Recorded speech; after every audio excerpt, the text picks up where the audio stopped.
नमस्कार भाई सभी को, गुड आफ्टरनून। कैसे हो आप सब? स्वागत है आप सभी साथियों का। जल्दी से आ जाइए, शुरुआत हो चुकी है आपकी क्लास की। तो कौन कौन साथी क्लास में आ चुका है? हाँ भाई जल्दी आइए। मोनिका, रेखा, मनीष, काजल, विजेता, कुमारी, आरती, शिव सागर सिंह और नैन्सी, गौतम कुमार, अवंतिका, अन्नू, अर्चना, संजय, रेखा, श्रद्धा, काजल, ब्यूटी कुमारी, हेमंत और धीरज। प्रणाम भाई सभी को। तो चलो जल्दी से आ जाओ, शुरुआत करते हैं आज की क्लास की। चलो, तो चैप्टर जो लास्ट क्लास में अधूरा रह गया था, टेक्निकल दिक्कत के कारण, थोड़ा लाइट खराब थी, उसके कारण आपकी क्लास बीच में ही रुक गई थी। तो अब उस लास्ट चैप्टर को ही कंप्लीट करते हैं आज। जल्दी से आ जाइए और चैप्टर आप हेडिंग डालिए ट्रांसपोर्ट, ट्रांसपोर्ट ऑफ इंडिया। सबसे पहले आप हेडिंग डालो ट्रांसपोर्ट।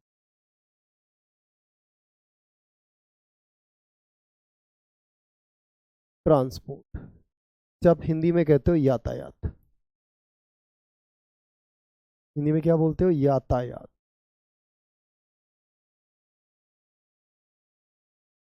यातायात। तो चलिए भाई, यातायात के बारे में पढ़ते हैं, समझते हैं बहुत ध्यान से। क्या होता है, किसे कहते हैं यातायात?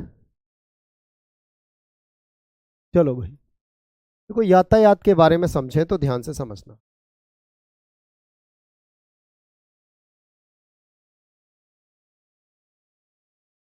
हाँ भाई चलो, अभी तो होगा भाई, अभी तो होगा क्लास। इतना तुम्हें एक बात बताओ, जब हमें बैच खत्म करने की जल्दी नहीं है तो तुम्हें क्यों इतनी जल्दी है भाई? हाँ भाई, पेन वेन सब ठीक है, लेकिन मैं एक बात बताऊं मुझे, जब हमें बैच खत्म करने की कोई जल्दबाजी नहीं है, हम आपको ज्यादा से ज्यादा पढ़ाना चाहते हैं। सिपकीला दर्रा, सिपकीला दर्रा कहाँ भाई? जल्दी से बताओ भाई। सिपकीला दर्रा जो है हिमाचल प्रदेश में, और उससे सतलुज नदी प्रवेश करती है। हाँ जी। तो एक बात बताओ मुझे, जब हमें इतनी जल्दी नहीं है बैच खत्म करने की, हम आपको ज्यादा से ज्यादा पढ़ाना चाहते हैं, तो तुम पे पढ़ने में जोर है ना क्या? अरे हमारे लिए तो फायदा है जितना बैच जल्दी खत्म हो जाए। एक बात बताओ, अगर बैच जल्दी खत्म हो जाए तो हमारा फायदा है या तुम्हारे लिए फायदा है? हमारे लिए फायदा, ऑब्वियसली सी बात है, हम आराम से फ्री आपकी क्लास से। गजब कर रहे हो यार। हाँ जी, चलिए ट्रांसपोर्ट पे आ जाओ। खैर वापस वापस लौटिए ट्रांसपोर्ट पे। देखिए ट्रांसपोर्ट होता क्या है। अब मीडियम है सर, ट्रांसपोर्ट क्या है? A medium,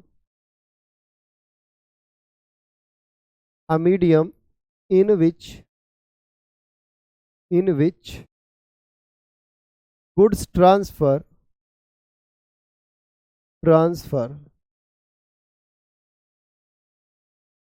one place to another, one place to another। भाई क्या है ये? एक माध्यम है वस्तुओं को एक स्थान से दूसरे स्थान तक पहुंचाने का। तो ट्रांसपोर्ट, यातायात क्या है? एक माध्यम है, एक माध्यम है, एक माध्यम है। किसका माध्यम है? वस्तुओं को एक स्थान से दूसरे स्थान तक पहुंचाने का। वस्तुओं को, वस्तुओं को एक स्थान से, एक स्थान से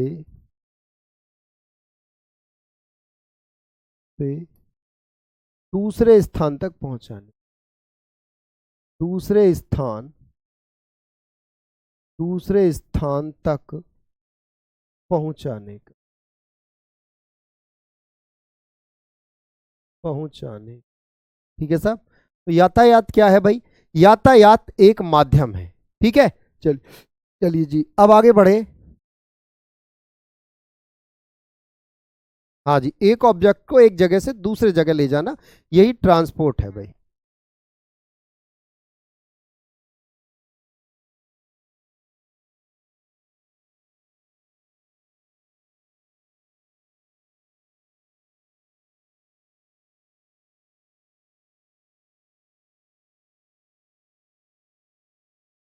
अब आप आगे देखिए फटाफट से, ध्यान से समझना। अब अगर बात करें अंग्रेजों ने ट्रांसपोर्ट को बढ़ावा दिया। भाई भारत के अंदर ट्रांसपोर्ट को बढ़ावा किसने दिया? तो अंग्रेजों ने ट्रांसपोर्ट को बढ़ावा दिया। अंग्रेजों ने ट्रांसपोर्ट को बढ़ावा दिया। अंग्रेजों ने यातायात को बढ़ावा दिया। यातायात को बढ़ावा दिया। क्यों दिया बढ़ावा? देखा, देखो, बढ़ावा दिया। अंग्रेजों ने जो यातायात को बढ़ावा देने के पीछे अंग्रेजों का जो उद्देश्य था ना, वो ये था कि भारतवासियों की सुविधा हो, इसलिए नहीं, क्योंकि अंग्रेज चाहते थे भारत में ज्यादा से ज्यादा कम समय में ज्यादा से ज्यादा व्यापार करना, है ना। भाई अंग्रेज क्या चाहते थे? अंग्रेज जब अपना माल लेके तट पर आते थे, ऐसे समझो, जैसे देखो, अंग्रेज यहां से सामान लेके समुद्र के रास्ते यहां तक तो आ गए, यहां तक तो आ गए, मुंबई पोर्ट यहां तक तो आ गए, इधर यहां तक तो आ गए, लेकिन अब तटीय इलाकों से अंदर जाना है, यहां भारत में अंदर जाना है, तो अंदर कैसे जाएं? उसके लिए अंग्रेजों ने सड़कें बनवाई, रेलवे लाइन का निर्माण किया, जिससे कि जल्दी से यहां से सामान और यहां पहुंच सके और व्यापार ज्यादा से ज्यादा हो सके। तो अंग्रेजों का जो उद्देश्य था वो था कम समय ज्यादा व्यापार। यानी अंग्रेजों का उद्देश्य क्या था? कम समय ज्यादा व्यापार, कम समय ज्यादा व्यापार, ज्यादा व्यापार, यानी कम समय में ज्यादा व्यापार करना यहां अंग्रेजों का मुख्य उद्देश्य था भाई। ठीक है, यानी कम समय में ही ज्यादा व्यापार करना। उसके बाद देखिए, अगर आगे की कहानी की बात करूं, अब अगर मैं यहां बात करूं तो ध्यान से समझना। अब देखो, जैसे कोई भी व्यक्ति है, कोई भी व्यक्ति है, अगर एक व्यक्ति मान के चलो ये है, एक व्यक्ति ये है, और इस व्यक्ति को यहां से और यहां ट्रांसफर होना है, मतलब यहां से यहां जाना है, तो व्यक्ति क्या करेगा? भाई व्यक्ति के पास जो ऑप्शन बचते हैं, या तो वो लैंडमार्क से जाएगा, यानी या तो वो लैंड एरिया से जाएगा, यानी वो स्थल से जाएगा, भाई या तो वो स्थल वाले क्षेत्र से जाएगा। और अगर स्थल से जाएगा तो वो किससे जाएगा? बोले या तो अपने व्हीकल से जाएगा, और व्हीकल से जाएगा तो क्या लेगा भाई? या तो नेशनल हाईवे से जाएगा वो, है ना। क्या करेगा? नेशनल हाईवे, हाईवे से जाएगा, हाईवे से जाएगा वो, हाईवे से जाएगा। या फिर वो क्या करेगा भाई? या फिर पकड़ेगा वो क्या? ट्रेन, ट्रेन, है ना। तो ट्रेन जब पकड़ेगा तो अपन क्या पढ़ने हैं? यानी रेलवे, ट्रेन या रेलवे,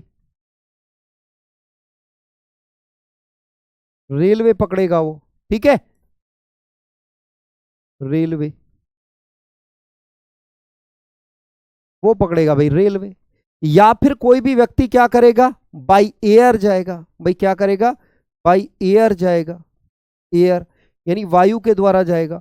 वायु के द्वारा जाएगा तो कहां जाएगा वो? एयरपोर्ट जाएगा, एयरपोर्ट, यानी हवाई अड्डा, हवाई अड्डा, हवाई अड्डे पे जाएगा वो। या फिर वो किसके द्वारा जाएगा? या फिर बाई जाएगा वो क्या? बाई वाटर, यानी पानी के रास्ते। तो वो कहां जाएगा? वो जाएगा भाई सी पोर्ट, यानी वो जाएगा बंदरगाह। ठीक है भाई, तो हमें इन सभी के बारे में पढ़ना है। हमें मेनली जो हमें पढ़ने हैं वो एक तो बंदरगाह पढ़ने हैं, रेलवे पढ़नी है और हाईवे पढ़ने हैं। एयरपोर्ट सवाल पेपर में नहीं आता है, एयरपोर्ट से सवाल, तो हमें ये तीन ही चीजें पढ़नी है। तो हाँ जी, आज ईवीएस की क्लास होगी, पक्का होगी। अब देखो ध्यान से सुनो। अब अगर मैं यहां देखूं तो अगर आपसे पूछा जाए यातायात का सबसे सस्ता साधन, यानी सबसे सस्ता यातायात तो ये बात लिख लो आप, सबसे सस्ता यातायात, सस्ता यातायात, सबसे सस्ता यातायात। तो भाई सबसे सस्ता यातायात है जल यातायात, जल यातायात। कई बार हम रेल यातायात पे क्लिक कर देते हैं। ये सवाल आया था, वीडियो 2019 के पेपर में आया था, सबसे सस्ता यातायात का साधन कौन सा है? तो सबसे सस्ता यातायात बच्चे, वहां ट्रेन भी था ऑप्शन में, तो ज्यादातर बच्चे ट्रेन ही लगा के आए थे, जबकि वो गलत था। भाई देखो, आप क्या ले सकते हो क्या नहीं ले सकते हो, इस बात का जवाब यहां मैं क्लास में नहीं दे सकता सोनू कुमार भाई। तो मुझे नहीं पता कि तुम क्या ले सकते हो क्या नहीं ले सकते हो, तो इसलिए, क्योंकि तुम अगर ऐसे कमेंट कर रहे हो तो तुम्हारा ध्यान पढ़ने में तो है ही नहीं, तो क्या फायदा बैच लेने का। हाँ भाई, तबीयत एकदम ठीक है। चलिए, तो आगे बात समझ में। अब सबसे पहले पढ़ते हैं पानी यानी सी पोर्ट के बारे में। तो चलिए जल्दी से आ जाइए, अब हम बात करेंगे सी पोर्ट की। चलिए, फटाफट से हेडिंग डाल लीजिए, सी पोर्ट।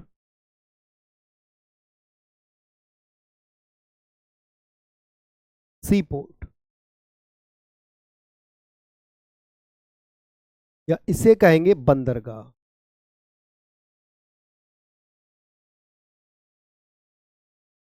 इसे कहेंगे बंदरगाह। बंदरगाहों के बारे में बात करें तो ध्यान से समझना, बहुत ध्यान से भाई। अगर मैं बात करूं बंदरगाह क्या होते हैं, बंदरगाह क्या होता है? Coastal place at which ocean, coastal coastal palace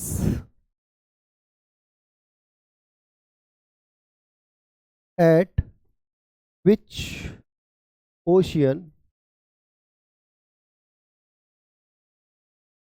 oceanic, at which oceanic trade and travel are conduct.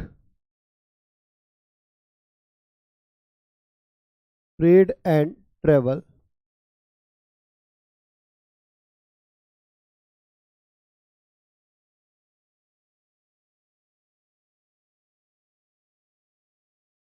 Trade and travels are conduct, are conduct. ठीक है, यानी हिंदी में क्या बोलोगे? हिंदी की बात करें, वॉइस सही आ रही है सर, वॉइस सही आ रही है आशुतोष। अरे क्या भाई, वॉइस सही है तो आ रही है, वॉइस में कोई दिक्कत है क्या? फिर इतने सारे कमेंट क्यों करे, पागल वागल हो गए हो क्या? इतने सारे आशुतोष, क्या दिक्कत है भाई? बार बार एक ही कमेंट कर रहे हो, वॉइस सही आ रही है सर। हाँ तो वॉइस तो सही आ ही रही है, मैं कब कह रहा हूँ गलत आ रही है? मैंने कुछ कहा है? मतलब आप कुछ भी है भाई। चलो जल्दी आओ फटाफट से। देखो अब यहां देखो, ये क्या है, इसकी बात करें तो ये है तटीय क्षेत्र जो सागरीय व्यापार और यात्राओं का संचालन करता है। ये क्या है? ये तटीय क्षेत्र होता है। तटीय क्षेत्र जो तटीय क्षेत्र जो सागरीय सागरीय व्यापार और यात्राओं का संचालन करता है। जो सागरीय व्यापार व्यापार और यात्राओं का संचालन करता है।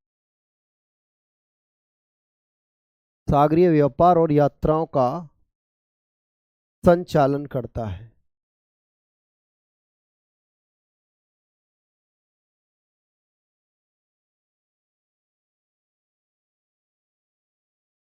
करता, ठीक है साहब। यही क्या कहलाता है? यही कहलाता है आपका क्या? यही कहलाता है भाई आपका सीपोर्ट यानी बंदरगाह। ये जो बंदरगाह होते हैं दो प्रकार के होते हैं। बंदरगाहों की बात करें तो बंदरगाह कितने टाइप के होते हैं? दो। अब देखो कौन कौन से होते हैं दो प्रकार के, मेरी बात समझना बहुत ध्यान से, क्योंकि ये आपको पता होना चाहिए कौन कौन से होते हैं दो प्रकार। देखिए, एक तो होते हैं नेचुरल पोर्ट। एक कौन से होते हैं? एक तो होते हैं नेचुरल। नेचुरल यानी प्राकृतिक। प्राकृतिक बंदरगाह। एक पोर्ट कौन से हो गए सर? एक तो हो गए नेचुरल, एक तो हो गए नेचुरल और एक हो गए आर्टिफिशियल।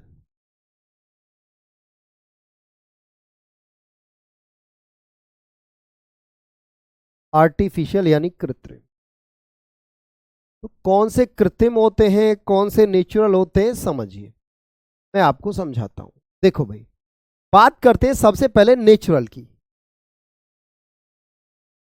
बात करते हैं सबसे पहले नेचुरल की। तो उसके बाद अगर नेचुरल की बात करें तो कौन से होते हैं? देखो नेचुरल कौन से होते हैं समझो। जैसे देखो, ये मान के चलिए आपका पानी वाला क्षेत्र है, ये पानी वाला क्षेत्र है, ठीक है। इस पानी वाले क्षेत्र में यहां किनारे पर, ध्यान से समझना, यहां किनारे पर चट्टानें थी। ये क्या थी? चट्टानें थी। ये किनारे पर, ये इन चट्टानों को हमने क्या किया? इन चट्टानों को हमने क्या किया? हमने प्लेन कर लिया। इन चट्टानों को हमने क्या कर लिया?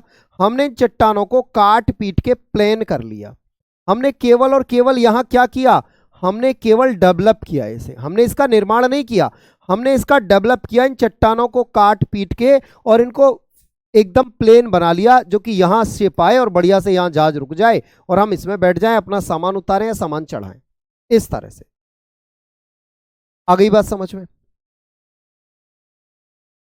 अब उसके बाद देखना ध्यान से, तो ये हमने क्या किया है, इसका हमने जो किया है ना, ये हमने क्या किया है, ये हमने डेवलप किया है भाई। ये हमने क्या किया है, ये हमने डेवलप किया है, बहुत ध्यान से समझिएगा। इसका क्या किया है, इसको हमने डेवलप किया है। तो डेवलप नेचुरल सॉलिड एरिया, इसमें क्या होता है, इसमें developed natural solid area, natural solid area, Hindi में लिखोगे प्राकृतिक रूप से कठोर क्षेत्र को विकसित करके, प्राकृतिक रूप से कठोर क्षेत्र को विकसित करके, प्राकृतिक रूप से, यानी ये जो एरिया था ना, ये चट्टानें ऑलरेडी थी, पहले से ही कठोर थी, तो प्राकृतिक रूप से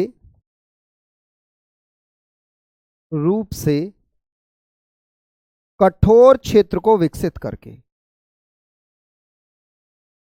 क्षेत्र को विकसित करके,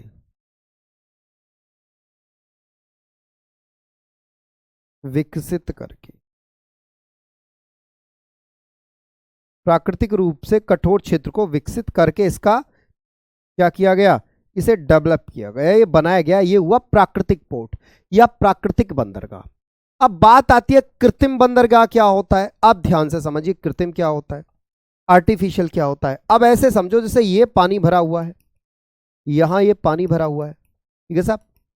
अब इस पानी के बराबर में है ना, यहां कोई भी ऐसे केवल प्लेन एरिया है और मिट्टी है, यहां पे पूरी क्या है, मिट्टी है, यहां पे कोई भी क्या नहीं है, यहां पे कोई भी चट्टान नहीं है, यानी कठोर एरिया नहीं है, ठोस एरिया नहीं है, यहां केवल और केवल सॉइल वाला क्षेत्र है। हमने क्या किया, यहां पर कंकड़ पत्थर, हमने क्या किया, यहां पर कंकड़ पत्थर डाल के, कंकड़ पत्थर डाल के, सीमेंट, बदरपुर, रोड़ी, इस क्षेत्र को एकदम से हमने पक्का कर लिया। मतलब कंकड़ पत्थर डाल के तो ये हमने पक्का कर लिया है, कंकड़, ईंट, सीमेंट, बदरपुर, रोड़ी, यानी कंक्रीट से इस एरिया को हमने क्या कर लिया, इस एरिया को हमने पक्का कर लिया। तो यहां नेचुरल नहीं है, यहां देखो क्या किया था, यहां ऑलरेडी पहले पक्का था, कठोर था, उसको हमने केवल और केवल उसे डेवलप कर दिया। लेकिन यहां कोई भी कंकड़ पत्थर वाला एरिया नहीं था, यानी चट्टान नहीं थी, इसे हमने पूरा कंक्रीट डाल डाल के, पत्थर डाल डाल के एकदम ठोस बना लिया। तो ये हुआ आर्टिफिशियल। आ गई बात समझ में, ये क्या हुआ, आर्टिफिशियल। अब देखो ध्यान से फटाफट से, अब अगर मैं आर्टिफिशियल की बात करूं तो आर्टिफिशियल क्या हुआ, तो आर्टिफिशियल की यहां बात की जाए तो आर्टिफिशियल हुई भाई कंस्ट्रक्शन। इसका क्या किया जाता है, कंस्ट्रक्शन किया जाता है, इसका किया जाता है भाई निर्माण, इसका क्या किया जाता है, निर्माण किया जाता है। ठीक है भाई, इसका क्या किया जाता है, निर्माण किया जाता है। तो चलिए देखते हैं भारत के पोर्ट कहां हैं, कौन कौन से बंदरगाह हैं भारत में, सारी चीजें समझते हैं। अब देखो पोर्ट ऑफ इंडिया की बात करें तो अब आप हेडिंग डालेंगे पोर्ट ऑफ इंडिया। चलिए अगला, यहां आगे बढ़ जाऊंगा मैं। हाँ भाई, हाँ जी, कृत्रिम को आर्टिफिशियल ही होता है, हाँ प्राकृतिक भी बोल सकते हो, बिल्कुल। चलिए तो अब स्टार्ट कर रहे हैं आगे की कहानी।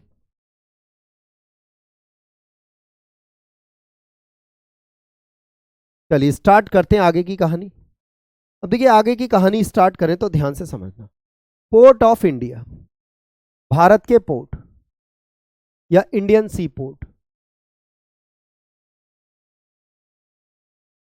इंडियन सी पोर्ट या भारतीय बंदरगाह, भारतीय बंदरगाह।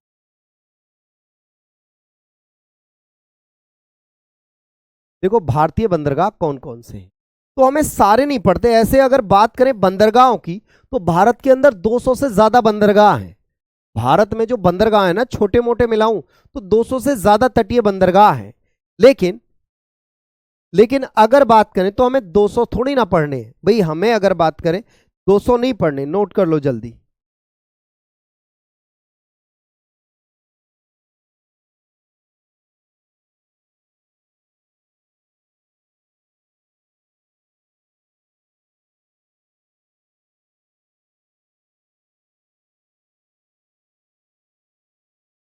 चलो आगे देखो फटाफट से। तो अगर मैं बात करूं भारत के बंदरगाहों की, तो भारत में जो बंदरगाह है ना वो दो तरफ है। देखो, एक साइड इधर, एक साइड इधर। कहां कहां? एक तरफ तो है भारत के बंदरगाह अरब सागर की तरफ, अरेबियन सी, अरेबियन सी की तरफ या अरब सागर की ओर।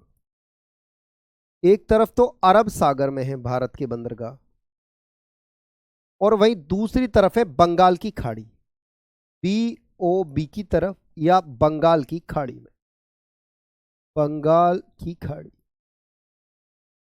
बंगाल की खाड़ी में। ठीक है साहब।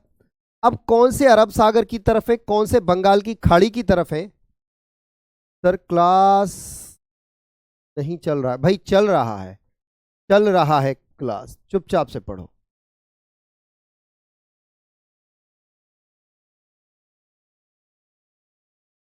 चलिए अब देखो फटाफट से, अब यहां देखो फटाफट से कौन कौन से बंदरगाह भारत में कहां है। देखो इस तरह से समझो, अगर मैं बात करूं यहां, तो ध्यान से इस मैप को मेरे साथ साथ बनाएंगे सभी साथी, साथ साथ मैप बनाइए। देखो ये वाला जो एरिया है, ये वाला, ये गुजरात है, ये वाला गुजरात। यहां से देखो अपना ये भारत कुछ इस तरह से आपको दिखता है। भारत की बात करें तो जो अपना प्यारा भारत है वो कुछ इस तरह से आपको दिखाई देगा।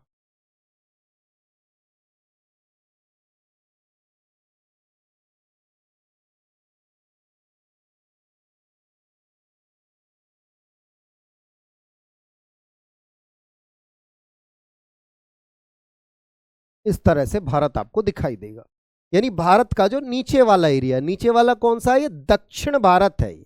ठीक है साहब। अब इस दक्षिण भारत में जब आप ऊपर की तरफ जाओगे तो देखो यहां, यहां ये एक स्टेट है इस तरह से, और इस स्टेट को कहा जाता है गुजरात। कौन सा स्टेट है? गुजरात। उसके बाद यहां से ये वाला स्टेट है, ये वाला, इस तरह से, इसे कहा जाता है महाराष्ट्र।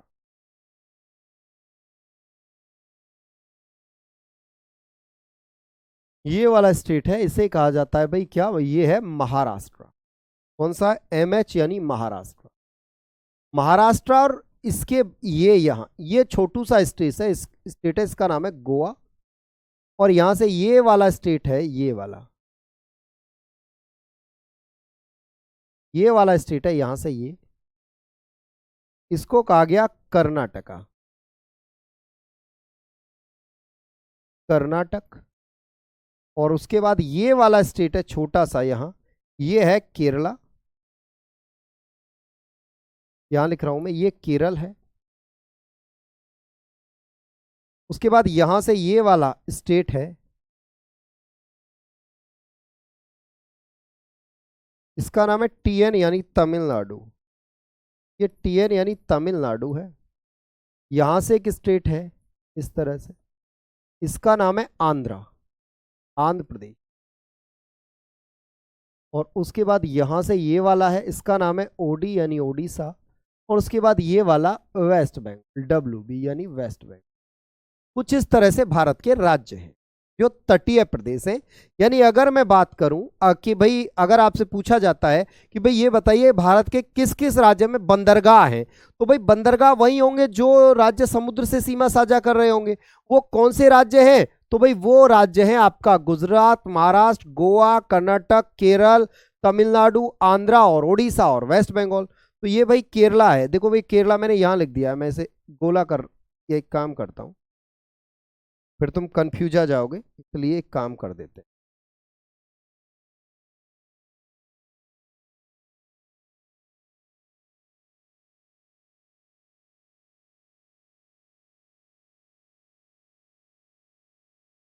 ये है केरल, यहां लिख रहा हूं मैं केरल को, केरल। ठीक है साहब। चलिए अब देखो कौन से राज्य में, इनमें कौन कौन से पोर्ट हैं, कौन कौन से यहां पर बंदरगाह है। तो सबसे पहले यहां एक पोर्ट है गुजरात में, ये, इसका नाम है कांडला पोर्ट,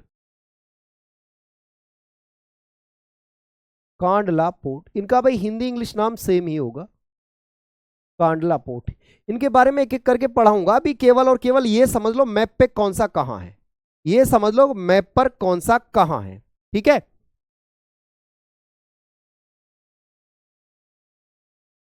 स्टेट का लोकेशन भी याद हो गया, बहुत बढ़िया। चलिए, क्योंकि स्टेट के लोकेशन से भी सवाल पूछा जाता है।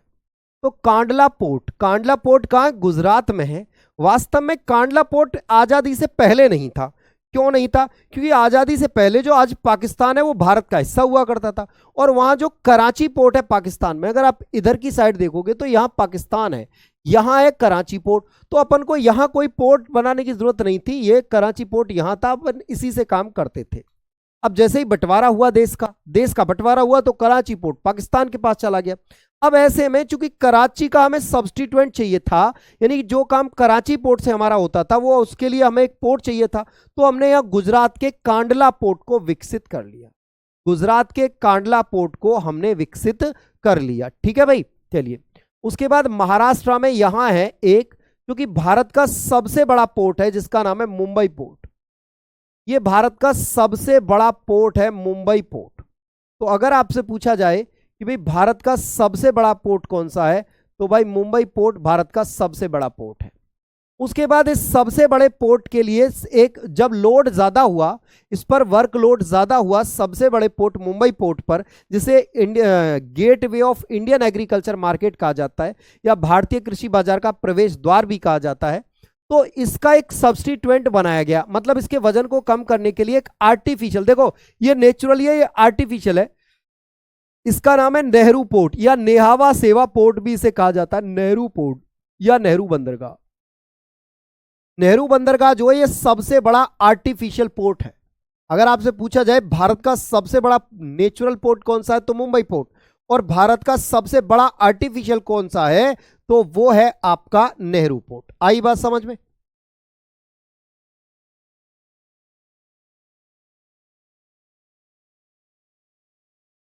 ठीक है, क्लियर। चलिए, बंदरगाह का डेफिनेशन क्या होगा बेटा? वो तटीय क्षेत्र, वो तटीय क्षेत्र जो समुद्रीय यात्रा और व्यापार का संचालन करते। कांडला प्राकृतिक है भाई, कांडला प्राकृतिक है। जहां आर्टिफिशियल होगा मैं लिखाऊंगा आपको सारे, तो अभी नेहरू पोर्ट जो वो आर्टिफिशियल है, मैं सारा लिखाऊंगा कौन सा आर्टिफिशियल है कौन सा नेचुरल है, अभी ये कराऊंगा आरती, चिंता मत करो। उसके बाद गोवा में आए, और गोवा में एक बंदरगाह है केवल, जो मुख्य बंदरगाह है, प्रधान बंदरगाह है, इसका नाम है मुर्मागांव पोर्ट। गोवा में कौन सा है? मुर्मागांव port.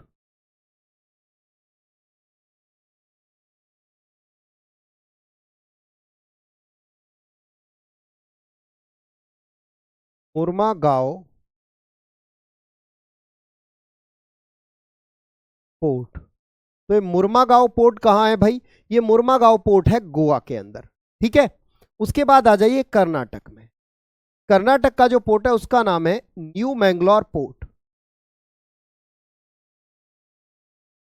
New Mangalore port, new Mangalore port, ये कहाँ? ये कर्नाटका में है। उसके बाद अगर मैं बात करूं केरला में, तो केरला में है एक पोर्ट जिसका नाम है कोचीन पोर्ट, कोचीन बंदरगाह या कोचीन पोर्ट।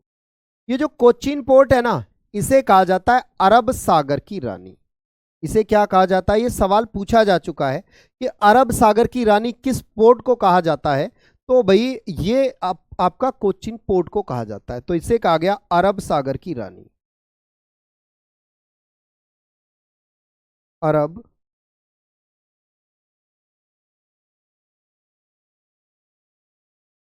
अरब सागर की रानी, क्वीन ऑफ अरेबियन सी, अरब सागर की रानी, ठीक है साहब। ये बहुत ओल्डेस्ट पोर्ट है, और ये क्या करता था, मैं मोनली पहले यहीं आते थे कालीकट पे, है ना, कालीकट ये यहीं था, कालीकट।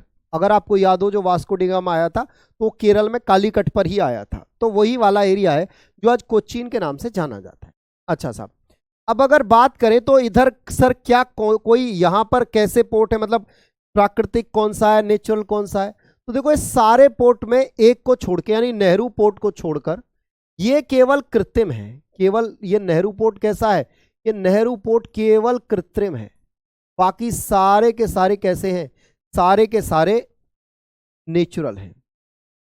ये नेहरू पोर्ट ही कैसा है, केवल ये ही भाई आपका कृत्रिम है, केवल ये ही कृत्रिम है, और ये भारत का सबसे बड़ा कृत्रिम बंदरगाह है, बाकी सारे के सारे जो हैं वो नेचुरल हैं।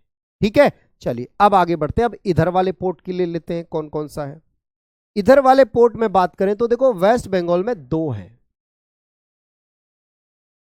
एक का नाम है कोलकाता पोर्ट,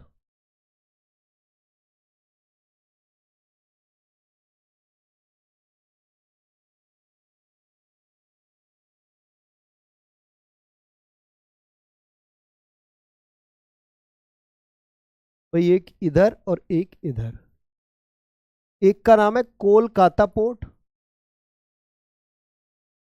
कोलकाता पोर्ट या कोलकाता बंदरगाह, दूसरे का नाम है हल्दिया पोर्ट, हल्दिया पोर्ट या हल्दिया बंदरगाह, दूसरे का नाम भाई हल्दिया पोर्ट। उसके बाद आ जाओगे आप उड़ीसा में, और उड़ीसा का जो पोर्ट है उसका नाम है Paradip port, Paradip port. Paradip port कहाँ है, उड़ीसा में है। अगला महाराष्ट्र में, और महाराष्ट्र में जो पोर्ट है उसका नाम है विशाखापट्टनम पोर्ट,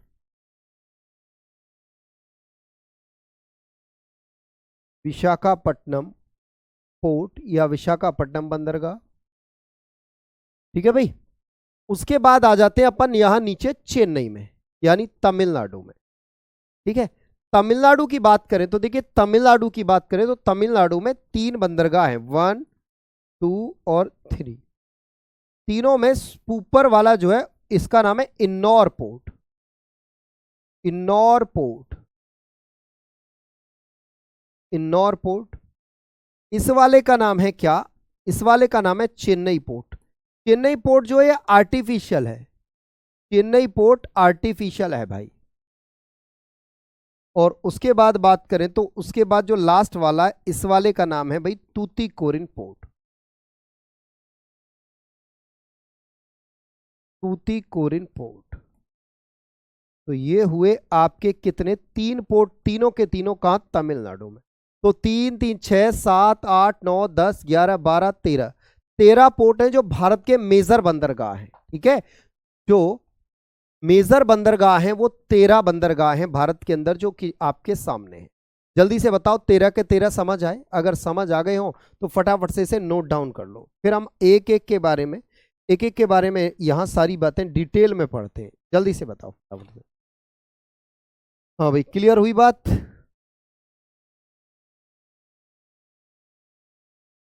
जल्दी बताइए फटाफट से, क्लियर है सब, अब तो कोई डाउट नहीं है।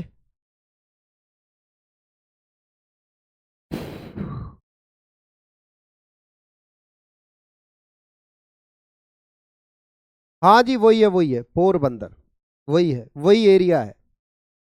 चलिए अब आगे बढ़ते हैं फटाफट से। अब सबसे पहले आप हेडिंग डालिए कांडला पोर्ट, हेडिंग डालिए अगला कांडला पोर्ट।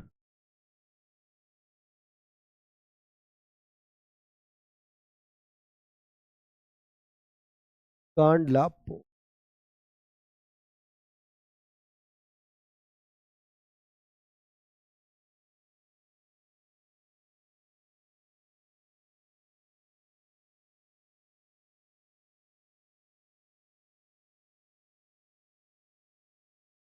कांडला बंदरगाह। समझते हैं जी क्यों इंपॉर्टेंट है, क्या खास है कांडला बंदरगाह में, एक एक करके सारी चीजों को समझ। देखो भाई, सबसे पहले अगर बात करूं कांडला पोर्ट की तो देखो ध्यान से समझना भाई। अरे बता दूंगा, निहावा सेवा जैनाब भाई, लिखवाऊंगा भी, पोर्ट लिखवा रहा हूं मैं। ठीक है, पोर्ट लिखवा रहा हूं, कौन से में क्या इंपॉर्टेंट है, किसका नाम बदला गया है, कहां से किसका ट्रेड होता है, ये सारी चीजें लिखवा रहा हूं।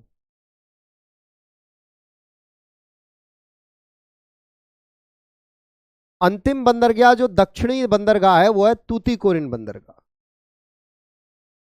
अरे यहां अरब सागर में ये मानो सारा व्यापार यही कंडक्ट करता है। चलिए आगे आ जाओ फटाफट।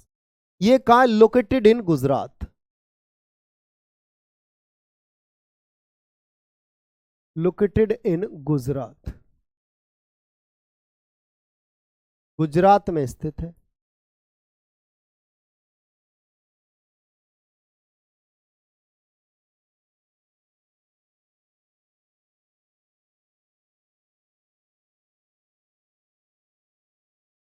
कहाँ स्थित है भाई? ये गुजरात में स्थित है। कौन सा बंदरगाह? कौन सा बंदरगाह है भाई गुजरात में? अगर मैं गुजरात के बंदरगाह की बात करूं तो जो कांडला पोर्ट है, लेकिन it was developed after partition. It was developed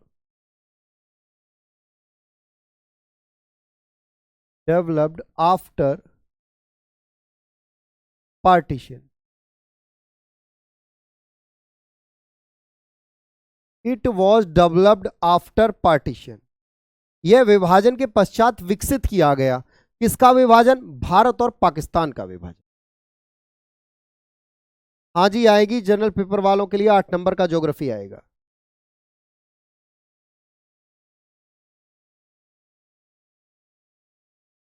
ठीक है, तो अब अगर यहां बात करें तो यह पार्टीशन के बाद, यह विभाजन के बाद विकसित किया गया। यह विभाजन के बाद विकसित किया गया। विकसित किया गया तो भाई किसके बाद विकसित किया गया? विभाजन के बाद विकसित किया गया। ठीक है, यानी किसका विभाजन? जब देश भारत और पाकिस्तान का विभाजन हुआ तो उसके बाद इसे विकसित किया गया। किसका सब्स्टिट्यूएंट बना के? जो आपका पाकिस्तान का कौन सा पोर्ट है वो? कराची पोर्ट। कराची पोर्ट के बदले हमने इसे विकसित। ठीक है, अब आगे समझिए। उसके बाद रिसेंटली इसकी बात करें तो ये है, या इसे इसे ज्वारीय बंदरगाह भी कहा जा सकता है, कहा जाता है। ऐसे लिखो,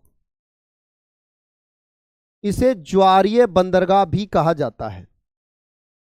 कॉल्ड टाइडल पोर्ट, इसे ज्वारीय बंदरगाह, इसे ज्वारीय बंदरगाह भी कहा जाता है।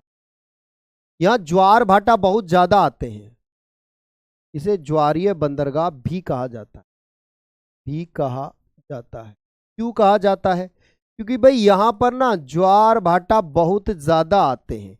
ज्वार भाटा समझते हो? यहां पर समुद्र का पानी एकदम ऊपर उठता है और फिर धड़ाम से गिरता है ना?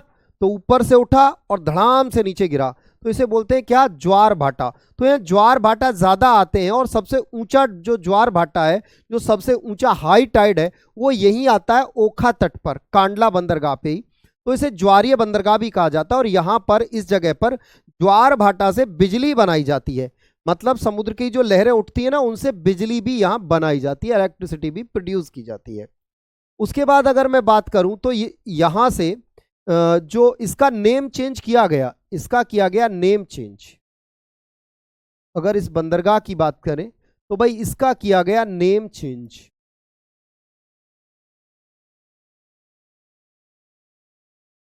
नेम चेंज यानी इसका नाम बदला गया, नाम बदला, और नाम बदल के कर दिया गया इसका क्या? इसका नाम बदल के कर दिया गया दीनदयाल उपाध्याय पोर्ट। नया नाम बना इसका दीनदयाल उपाध्याय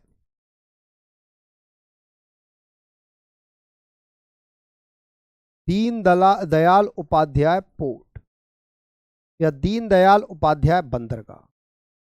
तो वर्तमान में इसे किस नाम से जाना जाता है? वर्तमान में इसे दीनदयाल उपाध्याय या दीनदयाल पोर्ट के नाम से जाना जाता है। आ गई बात समझ में?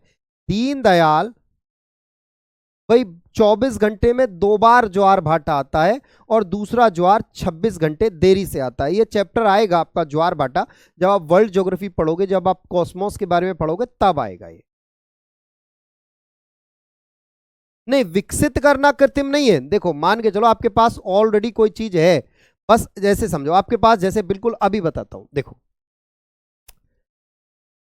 आजकल जैसे गर्मी का मौसम है, तो भाई साहब पंखे से तो कुछ हो ही नहीं रहा है, इतनी गर्मी है। आप क्या कर रहे हो, कूलर लेके आ रहे हो। तो जो आप कूलर लेके आए वो मार्केट से लेके आए, वो नया है एकदम। लेकिन आपने क्या किया, आपके पास कई लोग ऐसे होंगे, पुराना कूलर रखा था, बस उसी का क्या किया, उसी को बढ़िया से साफ करके पेंट कर दिया और उसी में घास वास लगा दी। तो क्या अब आप उसे नया कूलर बोलोगे? नहीं बोलोगे। आप बोलोगे हमारा कूलर पुराना था लेकिन हमने उसे नया जैसा कर दिया। हमने उसका क्या कर दिया, हमने उसे बढ़िया से मरम्मत कर दी। हमने उसका क्या कर दिया, हमने उसका डिजाइन बदल दिया एकदम से। तो आपने वो नया नहीं खरीदा, केवल क्या किया है, उसका डेवलपमेंट किया है। तो जब डेवलपमेंट करने की बात आती है ना, तो वो नेचुरल का होता है, और आर्टिफिशियल को क्या किया जाता है, उसका निर्माण किया जाता है, उसका कंस्ट्रक्शन किया जाता है। बात समझ में आई कि नहीं आई मधु? क्लियर हुई कहानी? यानी विकसित करना आर्टिफिशियल नहीं है, पहले था उसे बढ़िया बना दिया, मतलब ऑलरेडी वो था तो सही सही, लेकिन उसे अच्छा बना दिया, एकदम बढ़िया से चट्टान वट्टान को प्लेन करके बढ़िया से सेट कर दिया। शायद 2019 में चेंज किया गया था। दीनदयाल उपाध्याय के नाम पर। अरे दीनदयाल उपाध्याय जी को नहीं जानते? अगर नहीं जानते हो तो आज पढ़ लेना उनके बारे में जाके। चलो, उसके बाद देखो भाई, इसका नाम बदल गया दीनदयाल उपाध्याय। यहां से टैक्स फ्री ट्रेड होता है। यहां से क्या होता है भाई, यहां से होता है tax free trade. Tax free trade यानी यहां से होता है कर मुक्त व्यापार। यानी यहां से उन चीजों का व्यापार होता है जिन पर एक्साइज ड्यूटी नहीं लगती, मुक्त व्यापार। यानी जिन चीजों पर कोई भी टैक्स नहीं लगता, यहां से उन चीजों का व्यापार होता है। लाइक एज अ कॉटन, यानी कपास। दूसरा अगर बात करूं तो यहीं से व्यापार होता है किसका, पेट्रोलियम। सबसे ज्यादा होता है पेट्रोलियम का। पेट्रोलियम, क्योंकि गल्फ से हमारा यहां पेट्रोल आता है और सीधा फिर यहीं आता है ना। तो यहां से पेट्रोलियम, पेट्रोलियम यानी कच्चा तेल सबसे ज्यादा होता है, सबसे ज्यादा पेट्रोल का हुआ। उसके बाद बात करें तो तीसरा व्यापार होता है यहां से इलेक्ट्रॉनिक प्रोडक्ट्स।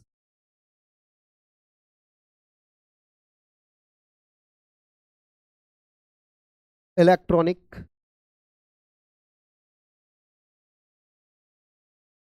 प्रोडक्ट,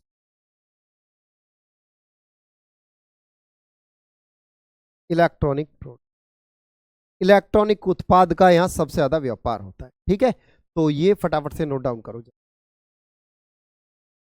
आगे बढ़ते हैं फिर, जल्दी बताओ। क्लियर हुई इतनी कहानी?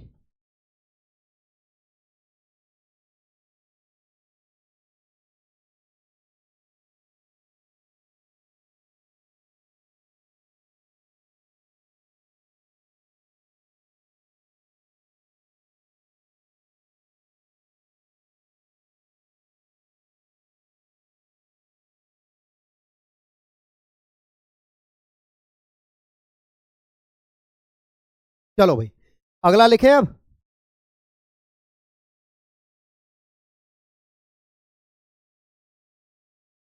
देखो भाई, विनय बिहार को अगर बात करें, बखार, विनय भाई बिहार को बनाना या ना बनाना, मोदी जी का इसमें दोष नहीं है, या मैं ये कहूं कि जी मनमोहन सिंह का दोष नहीं है। यानी बिहार की अगर आज शिक्षा पीछे है, अगर बिहार में बात करें तो शिक्षा की कमी है, अगर बिहार में बात करें तो रोजगार की कमी है। बिहार के आज की डेट में अगर आप देखो तो दुनिया का, भारत का कोई भी शायद ही ऐसा स्टेट होगा, जैसे दिल्ली की बात करूं, दिल्ली में ऑलमोस्ट जो काम करने वाले हैं वो बिहार के हैं। हमारे पश्चिमी उत्तर प्रदेश में, नोएडा में, गाजियाबाद में, एक तरह से बिहार वाले हैं। मतलब बिहार वाले हर जगह रोजगार के लिए पहुंचे हैं। क्यों पहुंचे हैं भाई? क्या किसी को अपने घर से दूर जाना अच्छा लगता है क्या? नहीं लगता ना, है ना। तीसरे नंबर, अरे इलेक्ट्रॉनिक प्रोडक्ट्स यानी इलेक्ट्रॉनिक उत्पाद, इलेक्ट्रॉनिक वस्तुएं, इलेक्ट्रॉनिक उत्पाद। हाँ भाई, किसी को एक बात बताओ, आप ही हो, मैं ही हूं भाई मैं क्या चाहूंगा भाई, मैं काम करूं लेकिन अपने घर रहूं या घर के आसपास रहूं। अगर मुझे अपने घर के आसपास ही रोजगार मिल जाएगा तो मैं बाहर क्यों जाऊंगा, मैं क्यों दिल्ली जाऊंगा, मैं क्यों गाजियाबाद जाऊंगा, अपने घर से हजारों किलोमीटर क्यों दूर जाऊंगा मैं, है ना। मैं तो यही चाहूंगा ना मैं घर के आसपास रहूं। तो इसमें घर के आसपास रहने के लिए इसमें आप किसी भी सरकार को दोषी नहीं ठहरा सकते। क्यों नहीं ठहरा सकते? क्योंकि आप देखो ये सच्चाई है, कड़वी है लेकिन सच है। बिहार वालों ने आज भी अगर बिहार में बात करें तो क्या सच बताओ, आज धर्म के नाम पर जाति के नाम पे वोट नहीं होते? बताओ, सबसे ज्यादा होते हैं। हाँ भाई, आज अगर बात करें आज अगर बात करें ऐसे यूपी में लग लो, मैं यूपी की भी कह रहा हूं भाई, यूपी बिहार ऐसे जो थोड़े पिछड़े राज्य हैं उनकी बात करें तो क्या वो आज जाति के नाम पर धर्म के नाम पे वोट नहीं करते? आज भी आप बिहार में चले जाओ तो जाति और धर्म की राजनीति होती है।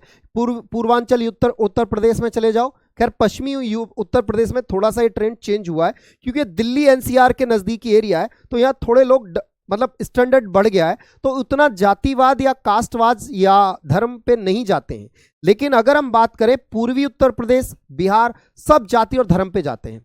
तो भाई जब वोट जाति और धर्म देखकर करते हो तो फिर डेवलपमेंट की उम्मीद तो भूल जाओ, फिर भूल जाओ रोजगार क्या है। वरना वो बिहार है जिसने दुनिया का पहला विश्वविद्यालय नालंदा यूनिवर्सिटी, जहां विदेशों से छात्र पढ़ने आते थे, वो बिहार है। आज बिहार के बच्चे बाहर जा रहे हैं पढ़ने के लिए, कोई दिल्ली जा रहा है, कोई यूपी आ रहा है, कोई कहीं जा रहा है, कोई राजस्थान जा रहा है, कोई हरियाणा जा रहा है बिहार से। और कभी आलम यह था कि बिहार पूरी दुनिया, भारत नहीं पूरी दुनिया बिहार आती थी। नालंदा विश्वविद्यालय जिसने चाणक्य जैसे स्टूडेंट को पढ़ाया था वो नालंदा ही था। तो सोचो क्या था बिहार, आज क्या है बिहार, है। बिहार की भूमि ने कैसे कैसे, एक तरह से अगर बात करूं तो कैसे कैसे बिहार के अंदर बुद्धिजीवी लोग हुए थे, आपको भी पता होगा। समझ रहे हो ना मैं क्या कहना चाह रहा हूं? तो गलती हमारी है, हम इसमें सरकार को दोष दें भाई उसने, अरे वो क्यों करे जब हम खुद जातियों में धर्म में बट के देख रहे हैं। सबसे अच्छा है, सबसे अच्छा है भाई, सब सब जितनी भी पार्टियां हैं, कोई एक के लिए नहीं कह रहा, टोटल जाति और धर्म, मतलब कुल मिला के बात है। देखो पार्टी का क्या है, अगर उसको लग रहा है कि उसे यहां जाति का कार्ड खेल के वोट मिलेंगे तो खेलेगी, अगर उसे लग रहा है यहां धर्म का कार्ड खेल के वोट मिलेंगे तो वो खेलेगी, वो चूकेंगे नहीं। अब समझना तुमको है, तुम पागल हो क्या, तुम पढ़े लिखे नहीं हो, तुम उनके बहकावे में क्यों आ जाते हो? अगर वो जाति और धर्मवाद फैलाते हैं तो तुम क्यों आते हो, तुम मानते क्यों हो? कह दो कि हम तो तुम्हें नहीं मानते, हम जाति धर्म को नहीं मानते, तुम भाड़ में जाओ। समझ रहे हो ना? तो इसलिए आपको ये सारी इन सबसे आगे बढ़कर देखना हो। चलिए जी आगे देखो फटाफट से, अब आगे अगला पोर्ट आ जाओ, अगला पोर्ट आ जाओ। तो अगला पोर्ट है हमारा कौन सा? अगला पोर्ट लिखिए हमारा, अगला पोर्ट है भाई हमारा कौन सा? अगला लिखिए मुंबई पोर्ट।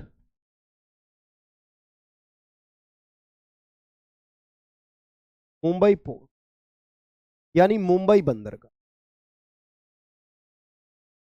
मुंबई बंदरगाह। अगर मुंबई बंदरगाह की बात करें तो ध्यान से समझना भाई, अगर मैं बात करूं मुंबई बंदरगाह की तो ये जो मुंबई बंदरगाह है ना, ये है क्या? ये है लार्जेस्ट पोर्ट ऑफ इंडिया। ये क्या है? Largest port of India, Bharat का सबसे बड़ा बंदरगाह। ये क्या है भाई? भारत का सबसे बड़ा बंदरगाह, भारत का सबसे बड़ा बंदरगाह, ये भारत का सबसे बड़ा बंदरगाह है। ठीक है, कौन सा? जो मुंबई पोर्ट है। आ गई बात समझ में? उसके बाद बात करें तो अगर मैं बात करूं, इसे कहा जाता है gateway of Indian agriculture market, gateway of Indian agriculture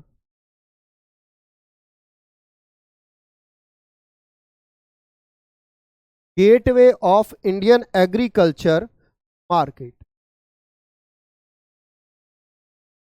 gateway of Indian agriculture market यानी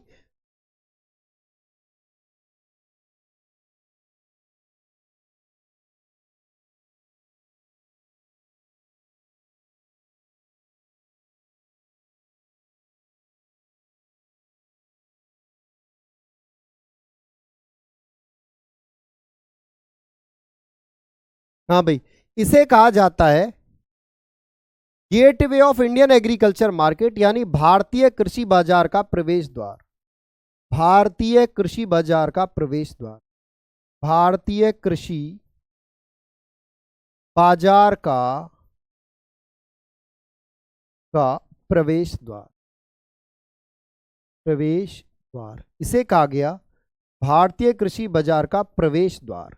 यानी ये ऐसे समझो क्यों कहा गया, क्योंकि जितनी भी कृषि से संबंधित चीजें हैं ना, चाहे खाद हो, चाहे मैं बीज की बात करूं, एक सेकंड भाई, चाहे मैं खाद की बात करूं, चाहे मैं बीज की बात करूं, चाहे मैं फर्टिलाइजर की बात करूं, चाहे मैं कीटनाशक दवाइयों की बात करूं, पेस्टिसाइड की बात करूं, सारी की सारी जो चीजें हैं ना वो यहीं से उनका इंपोर्ट एक्सपोर्ट होता है। किससे? जो आपका मुंबई पोर्ट है। ठीक है, तो ये है लार्जेस्ट पोर्ट ऑफ इंडिया। किस किस का होता है? देखो यहां से आयात निर्यात किस किस का होता है, अगर मैं बात करूं तो यहां से व्यापार किसका होता है, यानी यहां से ट्रेड किस किस का होता है, ट्रेड बोले तो व्यापार किस किस का होता है।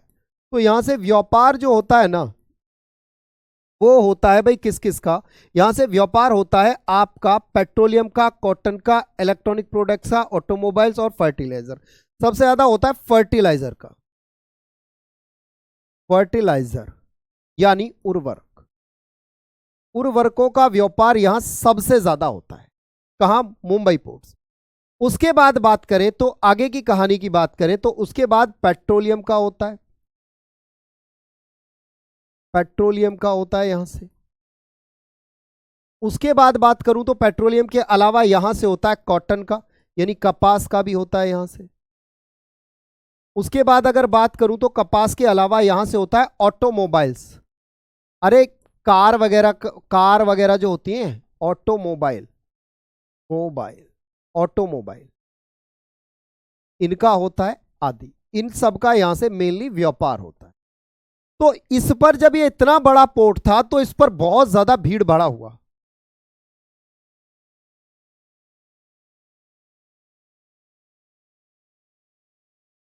हाँ जी, क्या हुआ? बहुत बहुत ज्यादा दिक्कत हुआ। ध्यान से समझना। हाँ जी, सीटेट वाला क्लास होगा भाई। यहां ध्यान से समझना, यहां पर इन सब का जब बहुत ज्यादा लोड बढ़ा इस पोर्ट पर, तो इसका एक विकल्प तैयार किया गया। भाई मुंबई पोर्ट पर बहुत ज्यादा जब भीड़ भाड़ हुई, यानी ये बहुत ज्यादा व्यस्त हो गया पोर्ट, तो इसका एक विकल्प तैयार किया, यानी इसका एक सब्स्टिट्यूएंट तैयार किया।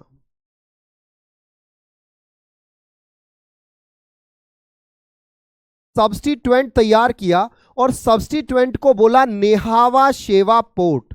इसे क्या बोला? नेहावा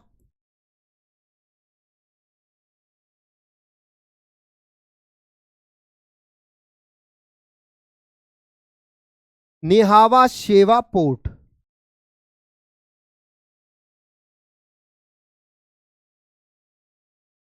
नेहावा सेवा बंदरगाह।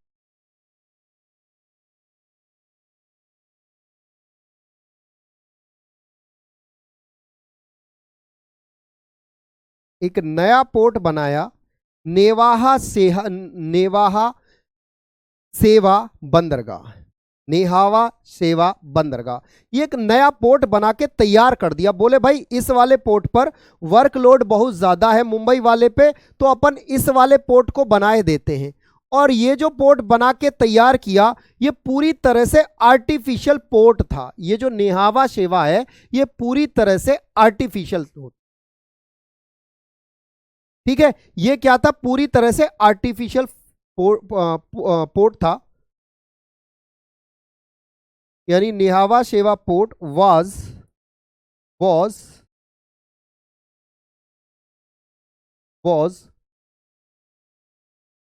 वॉज कंस्ट्रक्टेड, कंस्ट्रक्टेड,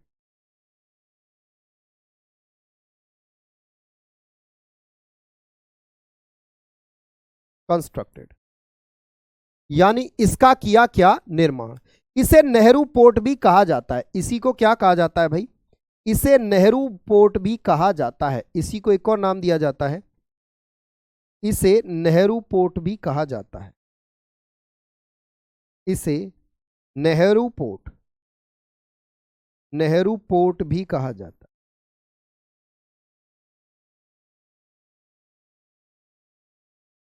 इसे नेहरू पोर्ट भी कहा जाता है। इसे भाई क्या कहा जाता है, इसे नेहरू पोर्ट कहा जाता है। अच्छा जी, उसके बाद बात करें तो ध्यान से समझना, यह है largest artificial port of India.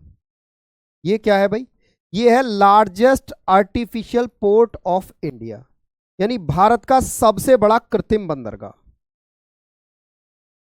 देखो अगर आपसे पूछे भारत का सबसे बड़ा पोर्ट तो मुंबई पोर्ट है, लेकिन अगर आपसे पूछे भारत का सबसे बड़ा कृत्रिम बंदरगाह तो नेहावा शेवा या नेहरू पोर्ट है। Largest artificial, artificial port of India, port of India, Bharat का सबसे बड़ा कृत्रिम बंदरगाह, भारत का सबसे बड़ा,